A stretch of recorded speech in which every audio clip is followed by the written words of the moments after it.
بعد إطلاق بوعلم صنصال بدأت الناس تهبل. واحد جايب لي قائمة فيها مطرطين من الأسماء، طلق لي صراحهم، يطلب من رئيس الجمهورية يطلق لي صراحهم، واحد طلق لي فلان، واحد علان. المشكلة كاين ناس ما زالت الدولة تحقق معاهم.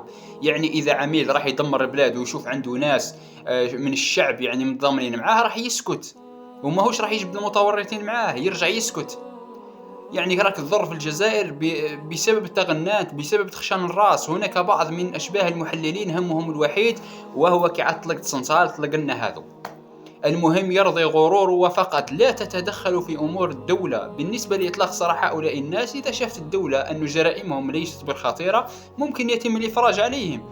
وممكن هذا الناس هذو المتهمين هذو اللي ما زالوا في ذمة التحقيق ممكن جدا يخدموا مع الدولة، ممكن راهي خطة لإسقاط بعض الخونة، وين تعرف.